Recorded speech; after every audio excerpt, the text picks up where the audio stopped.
नमस्कार विद्यार्थी मित्रांनो, आज या ठिकाणी आपण सिंगल फेज मोटर्स याबद्दलची थोडक्यात माहिती आज आपण या ठिकाणी घेणार आहोत. घरामध्ये, ऑफिसमध्ये किंवा एखाद्या फर्ममध्ये ज्या रेग्युलरली वापरल्या जातात त्या सिंगल फेज मोटर या संदर्भातली माहिती आज आपण या ठिकाणी घेऊया.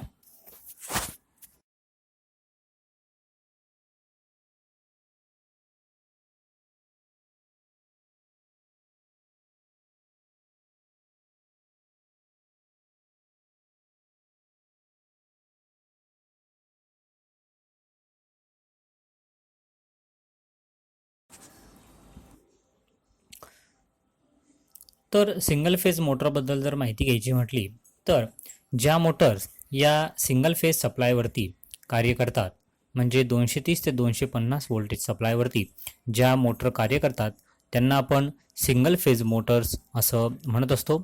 या जे सिंगल फेज मोटर्स आहेत या साधारणतः 0.5 ते 2 HP पर्यंत या क्षमतेच्या या बनवलेल्या असतात. काही ठिकाणी जर जास्त HP मागणी असेल त्या मागणीनुसार त्या जास्त क्षमतेच्या देखील त्या ठिकाणी बनवलेल्या असतात. या ज्या मोटर्स आहेत या कमी क्षमतेच्या असल्यामुळे यांचा वापर हा अनेक ठिकाणी केला जातो.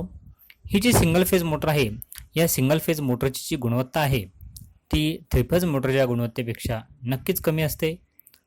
परंतु ज्या ठिकाणी फक्त सिंगल फेजचा सप्लाय आपल्याला उपलब्ध आहे, थ्री फेज सप्लाय उपलब्ध नाही आहे, तसंच आपल्याला कमी रेटिंगच्या मोटरची गरज आहे, कमी क्षमतेच्या मोटरची गरज आहे, अशा ठिकाणी मात्र ही जी सिंगल फेज मोटर आहे ती सिंगल फेज मोटर जास्त करून वापरली जाते.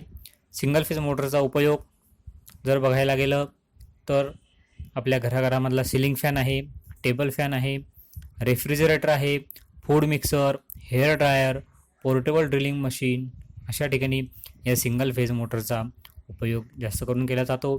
त्याचबरोबर व्हॅक्यूम क्लीनर आहे, वॉशिंग मशीन आहे, शिलाई मशीन आहे, अशा अनेक ठिकाणी या जे सिंगल फेज मोटर्स आहेत या सिंगल फेज मोटरचा वापर हा केला जात असतो.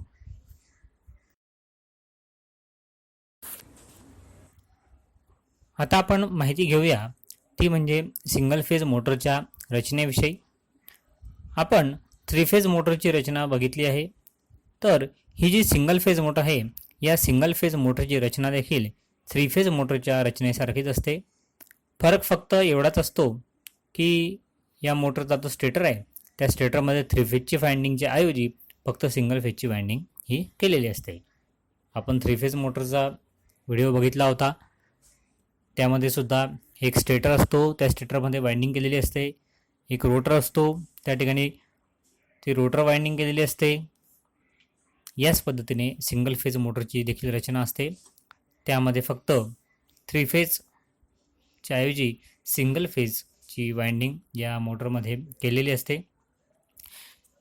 ही जी मोटर आहे या मोटरमधला जो स्टेटर आहे त्या स्टेटरमधल्या वायंडिंगला जर आपण सिंगल फेज सप्लाय दिला तर त्यामध्ये जो रोटर आहे स्क्विरल केज रोटर, त्या रोटरला टॉर्क मिळत नाही. म्हणजे त्या ठिकाणी एकच वायंडिंग असल्यामुळे एकच फेज हा ज्या सिंगल फेज मोटर आहे त्या एकाच वायंडिंगमुळे सेल्फ स्टार्ट होत नाही. कारण जो एकच फेज आपण देतो त्या सिंगल फेजपासून बदलतं चुंबकीय क्षेत्र हे तयार होत असतं आणि त्यात जो स्क्विरल केज रोटर आहे तो स्क्विरल केज रोटर जर आपण बदलते चुंबकीय क्षेत्रात ठेवला तर त्या ठिकाणी म्युच्युअल इंडक्शन होतं आणि म्युच्युअल इंडक्शनमुळे जो रोटर कंडक्टर आहे त्या रोटर कंडक्टरमध्ये EMF निर्माण होतो आणि त्या ठिकाणी एडी करंट व्हायला सुरुवात होते. परंतु जो स्टेटर आहे त्या स्टेटरचं चुंबकीय क्षेत्र हे बदलतं असल्याने रोटरचे जे निम्मे कंडक्टर आहेत त्या निम्मे कंडक्टरमधून एका दिशेने तर निम्म्या कंडक्टरमधून उलट दिशेने करंट वाहू लागतो आणि जो रोटर आहे त्या एकाच रोटरमधील अर्ध्या कंडक्टरमधून वाहणारे जे करंट आहेत त्यांची दिशा ही एकमेकांच्या विरुद्ध होते. त्यांची दिशा एकमेकांच्या विरुद्ध झाल्याने त्यांना विरुद्ध दिशेने टॉर्क मिळतो. म्हणून जो रोटर आहे तो रोटर कोणत्याही एका विशिष्ट दिशेने फिरत नाही. म्हणजेच ही जी सिंगल फेज मोटर आहे त्या सिंगल फेजमुळे स्वयंचलित नसतात. तर मोटरला फिरवण्यासाठी त्या रोटरला जर आपण कोणत्याही एका दिशेने टॉर्क देऊन फिरवलं आणि स्टेटरला सप्लाय जर दिला तो रोटर त्याला आपण ज्या दिशेने फिरवतो त्या दिशेने तो सतत फिरत राहतो आणि आपल्याला यांत्रिक शक्ती देत राहतो. या पद्धतीची ही सिंगल फेज मोटरची रचना आहे की यामध्ये सिंगल फेजमुळे फिरते चुंबकीय क्षेत्र तयार होत नाही, तर याच्यामध्ये फक्त बदलतं चुंबकीय क्षेत्र तयार होतं. त्यामुळे म्युच्युअल इंडक्शन त्या ठिकाणी होऊन रोटर कंडक्टरमध्ये देखील EMF निर्माण होतो आणि एडी करंट वाहू लागतो आणि ते जे स्टेटरचं चुंबकीय क्षेत्र आहे ते बदलतं असल्याने रोटरचे निम्मे कंडक्टर मधून एका दिशेने आणि निम्म्या कंडक्टरमधून दुसऱ्या दिशेने करंट वाहू लागल्याने त्या रोटरला टॉर्क मिळत नाही. त्या रोटरला जर आपण एका दिशेने टॉर्क देऊन फिरवलं आणि स्टेटरला जर सप्लाय दिलं तर रोटर मात्र त्या दिशेने सतत फिरत राहतो आणि आपल्याला यांत्रिक शक्ती देत राहतो. आता पुढे बघूया आपण ही जी सिंगल फेज मोटर आहे तिला सेल्फ स्टार्ट कसं करायचं आणि त्या पद्धती कोणकोणत्या आहेत.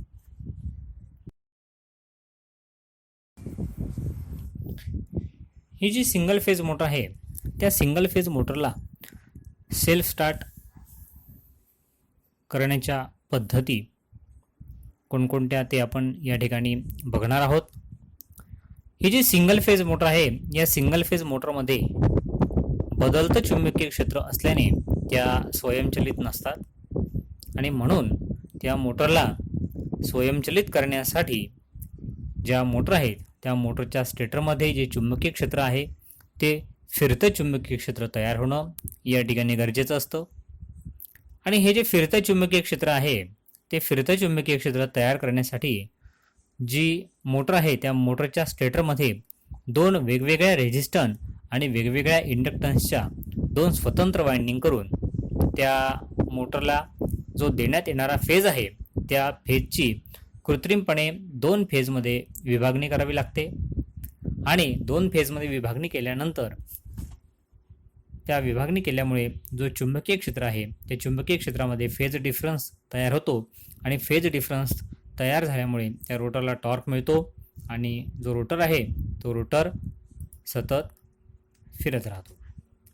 मग ही जी सिंगल फेज मोटर आहे या सिंगल फेज मोटरला स्वयंचलित कशा पद्धतीने करायचं तर स्वयंचलित करण्याच्या या ठिकाणी दोन पद्धती आहेत.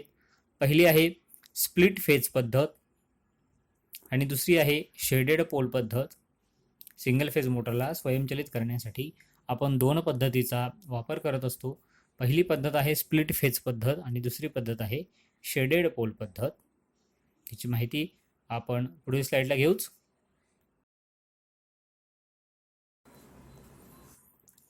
आता आपण माहिती घेऊया सिंगल फेज मोटरला स्वयंचलित करण्याची जी पहिली पद्धत आहे ती म्हणजे स्प्लिट फेज पद्धत. ही जी स्प्लिट फेज पद्धत आहे या पद्धतीमध्ये जी सिंगल फेज मोटर आहे ती सेल्फ स्टार्ट करण्यासाठी या सिंगल फेज मोटरच्या स्टेटरमध्ये त्या मोटरला दिलेल्या एका फेजची म्हणजे सिंगल फेजची दोन फेजमध्ये विभागणी आपल्याला करावी लागते आणि दोन फेजमध्ये विभागणी करून जे चुंबकीय क्षेत्र आहे ते फिरतं चुंबकीय क्षेत्र निर्माण आपल्याला या ठिकाणी करावं लागतं आणि त्यामुळे जो स्क्विरल केज रोटर आहे त्या स्क्विरल केज रोटरला स्टार्टिंग टॉर्क मिळतो. स्क्विरल केज रोटरला स्टार्टिंग टॉर्क मिळाल्यामुळे तो रोटर फिरण्यासाठी तयार असतो. यासाठी जो स्टेटर आहे त्या स्टेटरमध्ये असलेली जी मेन वाइंडिंग आहे त्या मेन वाइंडिंगच्या सोबत इलेक्ट्रिकल 90 अंशामध्ये अजून एक दुसरी वाइंडिंग म्हणजे ऑक्झिलरी वाइंडिंग, त्याला आपण सहाय्यक वाइंडिंग म्हणतो, तिला या ठिकाणी आपण स्टार्टिंग वाइंडिंग म्हटलेलं आहे. ती स्टार्टिंग वाइंडिंग मेन वाइंडिंगच्या इलेक्ट्रिकली 90 अंशामध्ये बसवलेली असते. या ज्या दोन्ही वाइंडिंग आहेत त्या दोन्ही वाइंडिंगचा रेझिस्टन्स आणि रिॲक्टन्स हा वेगवेगळा ठेवला असतो. त्यामुळे काय होतं की ह्या ज्या दोन्ही वाइंडिंग आहेत त्या एकमेकांच्या पॅरलल जोडून ज्यावेळेस आपण सिंगल फेजचा सप्लाय देतो त्यावेळेस या दोन्ही वाइंडिंगमधून वेगवेगळा करंट वाहतो. दोन्ही वाइंडिंगमधून वेगवेगळा करंट वाहिल्यामुळे त्या वाइंडिंगच्या रेझिस्टरमुळे वाहणारा जो करंट आहे वाइंडिंगच्या रेझिस्टरमुळे वाहणारा जो करंट आहे हा व्होल्टेजच्या इन फेज असतो, तर रिॲक्टन्समुळे वाहणारा जो करंट आहे तो व्होल्टेजच्या आउट ऑफ फेज असतो म्हणजे लॅगिंग आणि लीडिंग असतो. त्यामुळे ह्या ज्या दोन्ही वाइंडिंग आहेत त्या दोन्ही वाइंडिंगमधून वाहणाऱ्या करंटमध्ये फेज डिफरन्स हा तयार होत असतो आणि फेज डिफरन्स तयार झाल्यामुळे ती जी वाइंडिंग आहे त्या वाइंडिंगमधून निर्माण होणाऱ्या फ्लक्स आहेत त्या काही अंशाच्या अंतराने तयार होतात. हा परिणाम फिरत्या चुंबकीय क्षेत्रासारखा असतो. त्यामुळे हा जो रोटर आहे त्या रोटरला स्टार्टिंग टॉर्क मिळून हा रोटर फिरायला सुरुवात होते. रोटरने आपलं जडत्व संपवलं आणि जर तो एकदा का फिरू लागला म्हणजे त्यामध्ये स्टार्टिंग टॉर्क निर्माण होऊन तो रोटर एकदा का फिरू लागला की स्टार्टिंग टॉर्क निर्माण करण्यासाठी जी जोडलेली वाइंडिंग आहे ती वाइंडिंग आपण सर्किटमधून ओपन केली तरीही रोटर मात्र त्याला मिळालेल्या दिशेने सतत फिरत राहतो. अशा पद्धतीने ही जी सिंगल फेज मोटर आहे त्या सिंगल फेज मोटरला स्प्लिट फेज पद्धतीने स्टार्ट करण्यात येतं.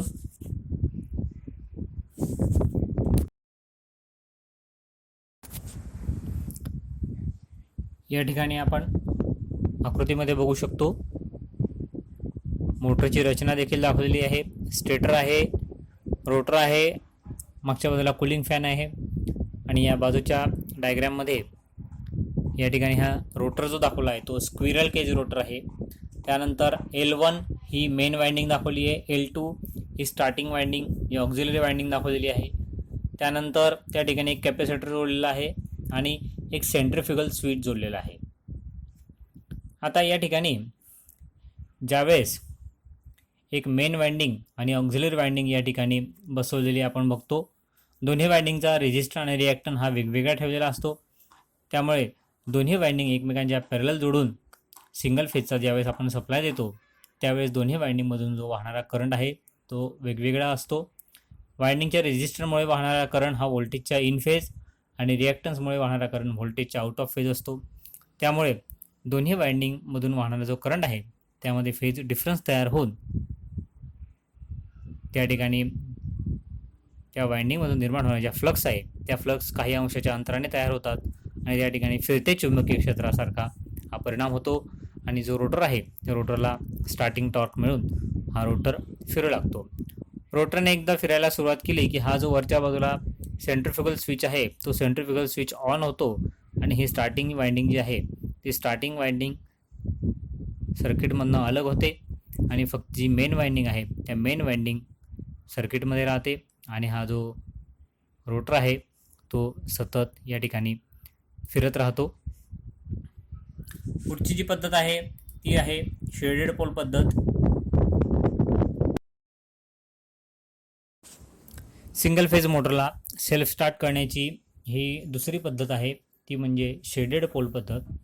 ही जी शेडेड पोल पद्धत आहे या पद्धतीमध्ये सिंगल फेज मोटर ही सेल्फ स्टार्ट करण्यासाठी ही जी मोटर आहे या मोटरच्या स्टेटरमध्येच आपण शेडेड पोल वापरत असतो.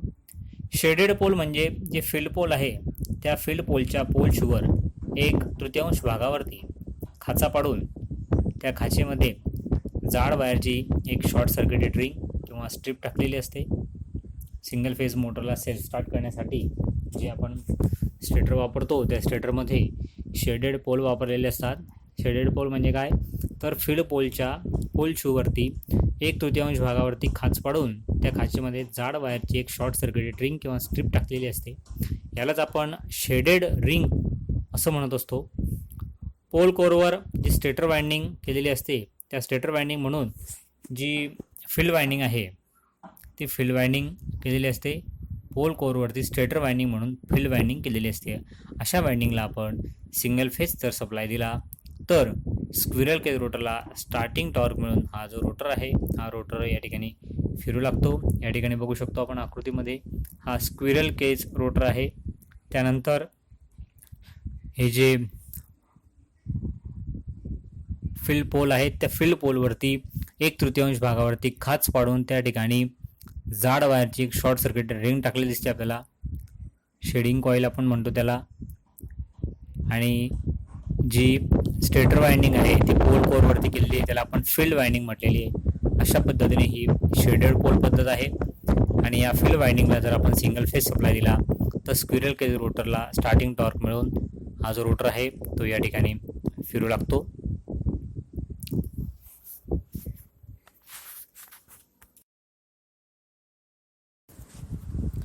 विद्यार्थी मित्रांनो, आज आपण सिंगल फेज मोटरबद्दल थोडक्यात माहिती घेतली की सिंगल फेज मोटर म्हणजे काय, सिंगल फेज मोटरची रचना कशी असते, त्याचबरोबर जे सिंगल फेज मोटर आहे त्या सिंगल फेज मोटरला सेल्फ स्टार्ट कशा पद्धतीने केलं जातं, त्याच्या पद्धती कोणकोणत्या आहेत त्याबद्दलची माहिती घेतली. धन्यवाद.